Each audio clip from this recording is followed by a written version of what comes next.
if you want to stop, you can tell me and so forth and all that. Okay, just for the record, I know you're living in Virginia right now. Were you born in Virginia? Yeah, I was born about 10 miles from where I live right now. Uh-huh. Okay, and back when you were born, obviously you wouldn't know right then, but what was life like when you were growing up, briefly? Well, it was a lot different than it is now. Yeah. I was born in 1927. Mm-hmm. There's been a lot of changes since then, and of course, boys or many children are growing up at that time had it a lot harder than most kids do now. I lived on a small farm, and I had a lot of chores to do. We had cows to milk and horses to feed, and kindling coal to get in for our heat. Yeah. Well, you've got electric and oil heat and so forth now. Uh-huh. Had to walk about 3 miles to school.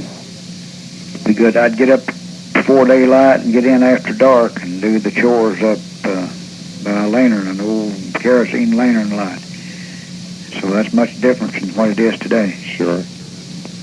Yeah, it sure is. Did your family have any effect on your desire to go into music, or was that something that you just sort of got into? Well, my mother picked the 5-string banjo a little bit, the clawhammer style. Mm-hmm.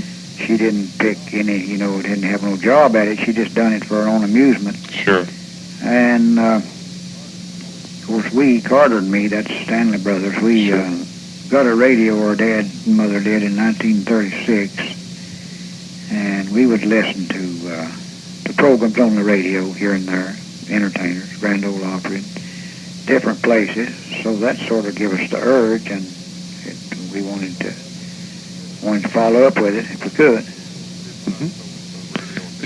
So was the radio a big part of entertainment at that time, or was that was about all you could hear, yeah. where we were. Did you guys often play music together as a family, or? No, just Carter and me is all that was it. That played together. Mm-hmm. Carter and you were in the military together? Is that right? Well, we were both in World War II. Right. But Carter, he entered the service about,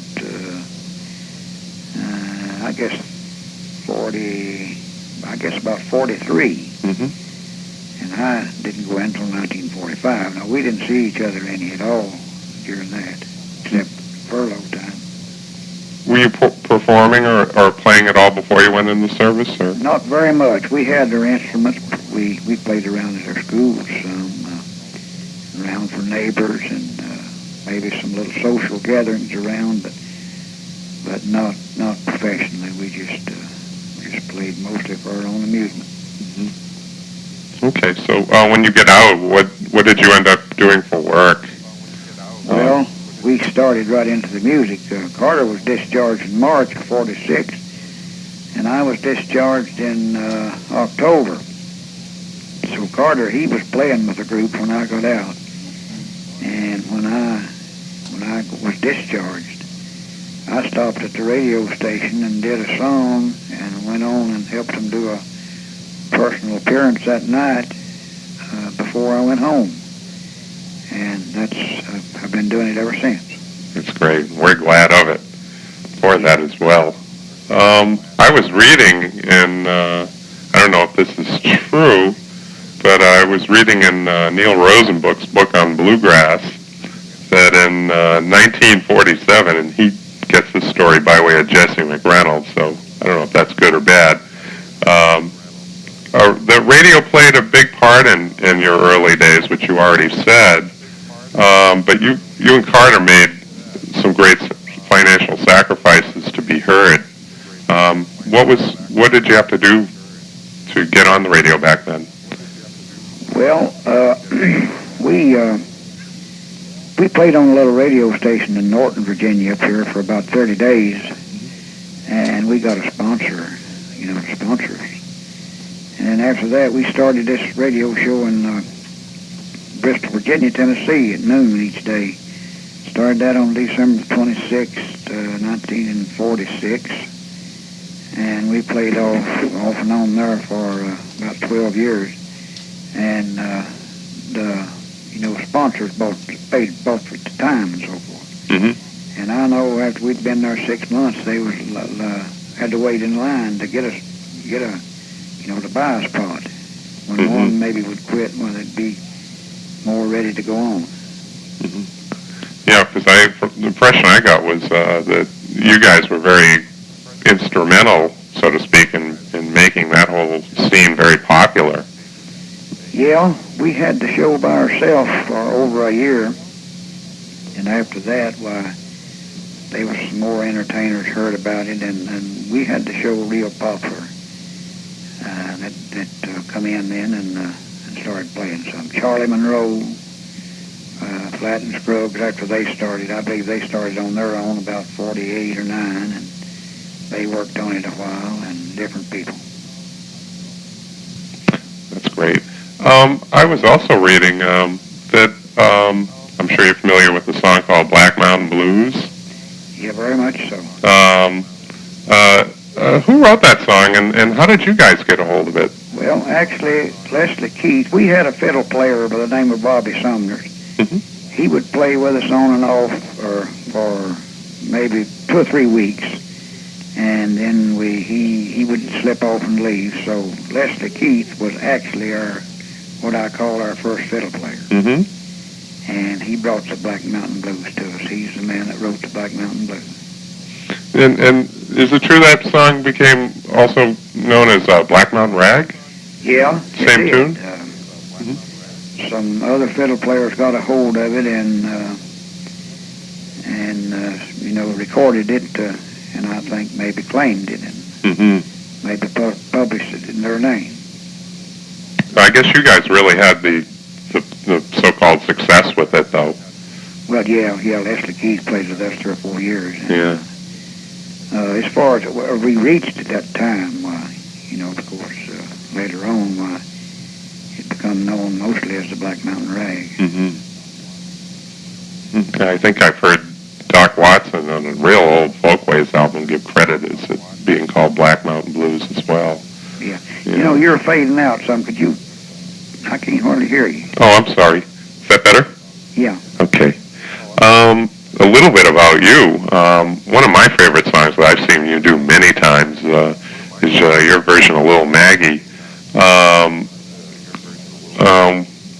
When you recorded that song, it was also done on a record that also had a tune called Little Glass of Wine. Right. Is that true? That was your first hit, so to speak? It was actually made Billboard? Yeah, I guess it was. Mm-hmm. Yeah, I think so, yeah. Carter and me wrote the Little Glass of Wine. And I heard Little Maggie, I believe a fiddle player by the name of Steve Ledford wrote that. He was fiddling with the Maynard Mountaineers. We heard the Maynard Mountaineers a lot when we were boys. Yeah, as a lot of people did at that time.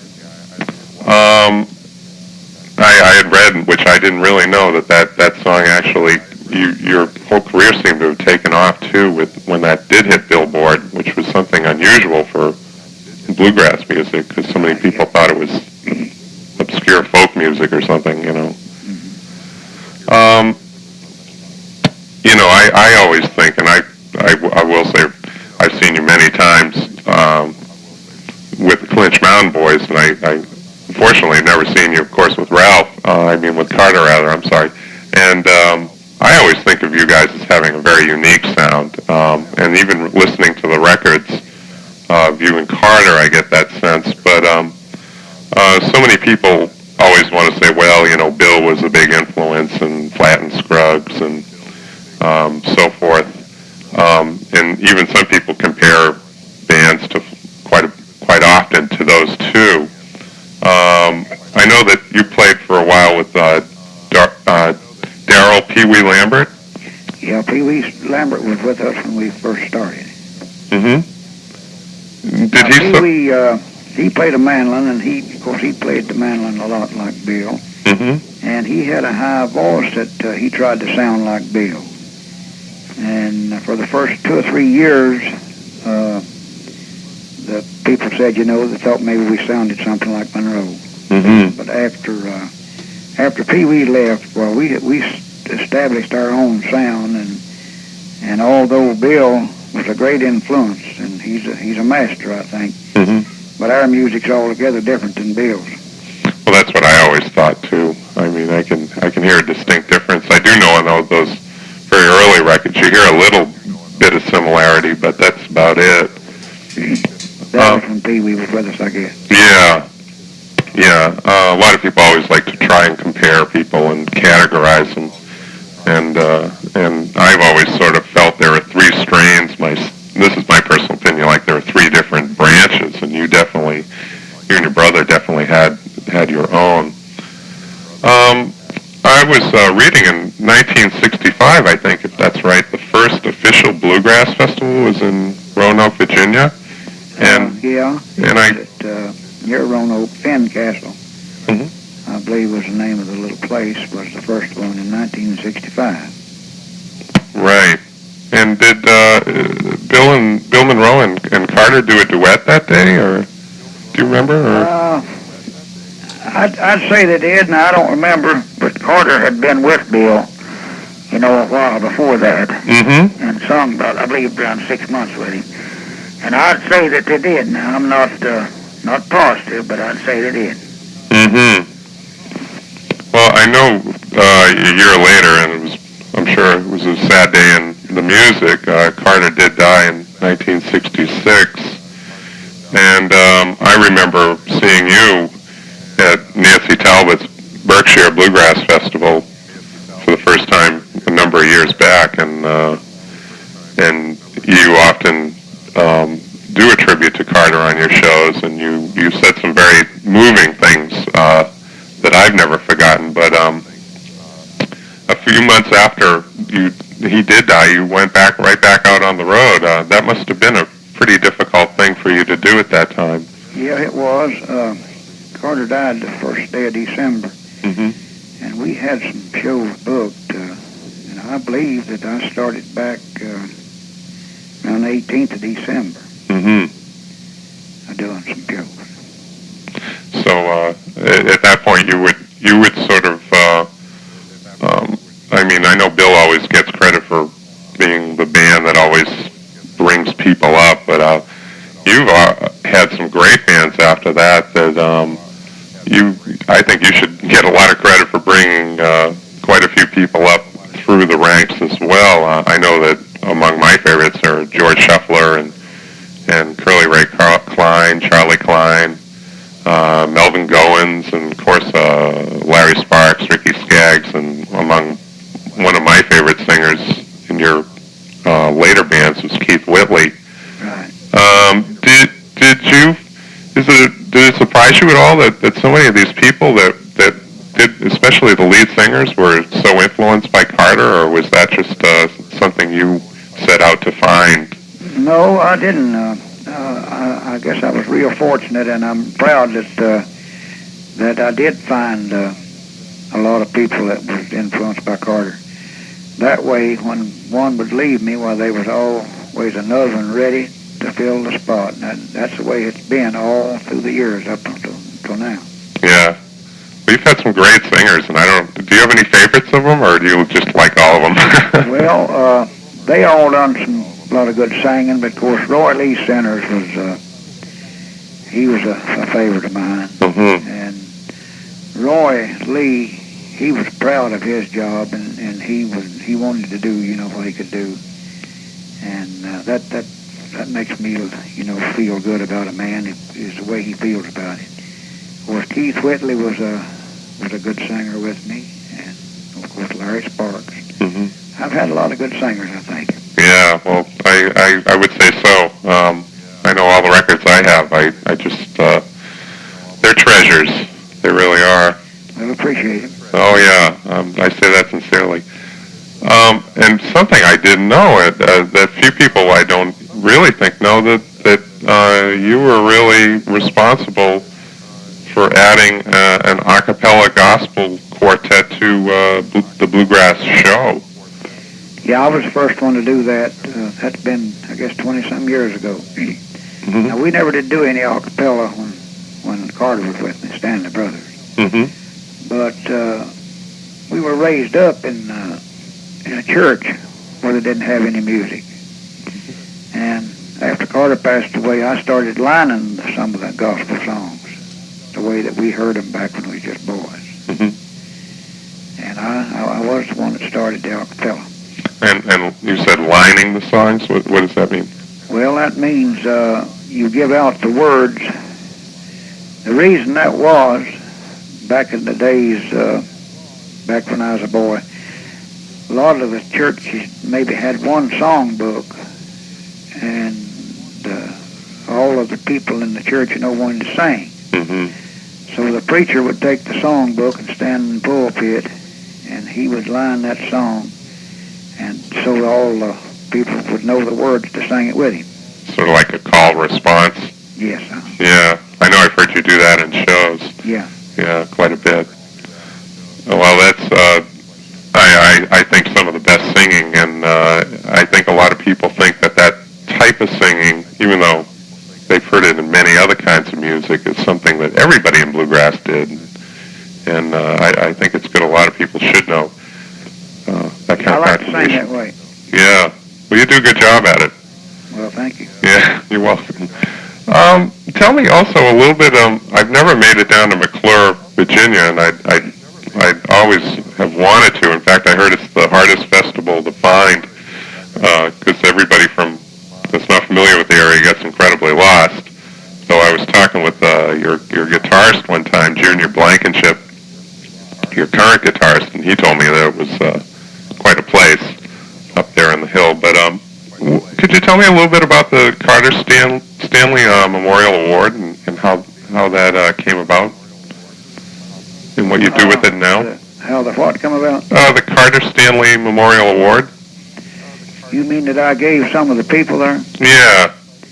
Well, see, I started that festival as a tribute, a way to remember Carter. Mm-hmm. That's why that I started it to begin with. Mm-hmm. And I called it the Carter Stanley Memorial.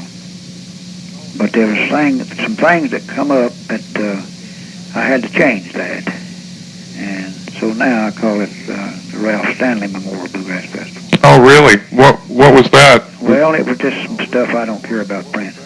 Oh, I see. Okay, no problem. But anyway, that's why that I changed the name of it. And I still, in my heart, it's in memory of Carter. Yeah, well, I've heard you say that many times, and I know that for me, that's the memory I have of it. Even though I've never been there, I mean, that's what I always associate it with. Well, it's not too bad a place to find. There've been a lot of improvements in the last few years. There's a blacktop road to it now. Uh-huh. And I've got a nice big shed to sit under, and a new stage. It used to be down in the holler. Mm-hmm. You'd get real good sound there, but it was a little unhandy for older people to get down to. Mm-hmm. So I had a nice big flat place, and so I moved it up there. And now you can sit under a shed and watch it without having any trouble, climbing down. Yeah, well, back out under the hill. Sure. Some of my friends who have been there told me that down in the hollow there, it was just a beautiful place. Yeah, it was. They said they'd never been to anything quite like it ever. No, I've never heard a sound anywhere that we had in the hollow. Yeah. Well, we're getting near the end here. Is there anything you'd like people up this way or in general to know about you and your music?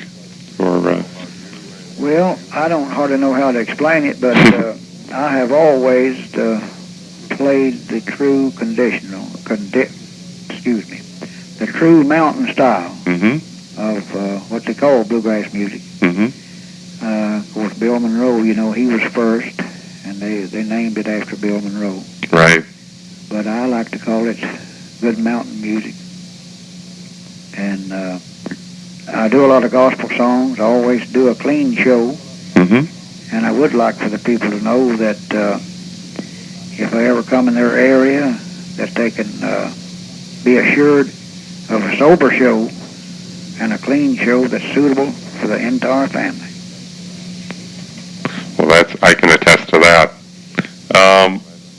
over the years, and as a matter of fact, you recorded with, I didn't know until I went back and looked through some of my old records, but you were on Columbia some time ago, and of course Rebel Records. And recently you've started working with Freeland Recording Company. Yeah, we started out on Richardson, a little company in 47. Mm-hmm. And then we went from there, I believe, to Columbia. Mm-hmm. And from Columbia to Mercury. And then from Mercury we recorded a lot on the Star Day. And then we recorded for the King Record Company a long time. And Dick Freeland, he started Rebel Records 3 years ago. Oh. And I recorded a lot of our records with Dick Freeland. Mm-hmm. And it could have been around, I'm not sure of the year that he sold out and retired. Mm-hmm. But how this other come about, he contacted me about 2 years ago, and he said he was ready to go again if I would record for him. And of course, Dick always promoted and really, helped publish their records and really helped distribute them good. And so I told him that I would. And we got the idea on, I always wanted to do a number with, some of the country stars, some of my favorites. Mm-hmm. And I mentioned that to him, and he liked it, and we went on from there and recorded this double tape and CD with the country and bluegrass artists, 14 of them. Oh, wow. It's been the biggest thing that I've ever recorded. It's been on the charts some in country and also bluegrass. That's terrific. Are you familiar with that record? No, in fact, he sent me a couple. He sent me the Christmas album and another one. And I just did a review of the Christmas album, being the holiday season. You didn't get the Saturday night and Sunday morning? No. And that sounds like a good one. See, that Saturday night is all, I believe they call it secular. Yeah. And Sunday morning is gospel. Oh, I'd love to hear that. Do you want me to tell you some of the people's on it? Sure.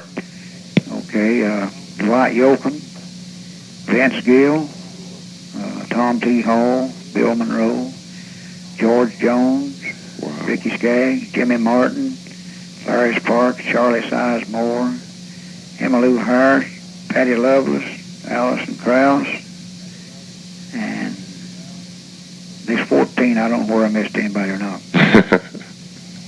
But that's really going wild all over the country. That's terrific. Well, I am definitely going to get that. Yeah, that's a good one. That sounds like a great album. Yeah, it is. Well, speaking of, you mentioned some of the younger players like Allison. Do you have any advice for the up-and-coming bluegrass players? Well, I don't know. There's a lot of up-and-coming bluegrass players, and I don't know too many of them, that's really playing what I call, bluegrass or old-time music or whatever. But about all the advice I'd have is to get their own material, try to sound like themselves and not sound like anybody else, and get something original. That would be my advice. Yeah. So it's good to do the old songs, but it's also good to write some. Oh yeah, that's right. Definitely. Do them their style. Yeah. Well, Ralph, I really want to thank you for doing this interview for me, and I know our readers up here are really going to enjoy seeing it. As a matter of fact, I'm going to get a copy of your new CD and make sure that it gets on the airwaves up here so people can hear this. But I wish you a good holiday, and I look forward to.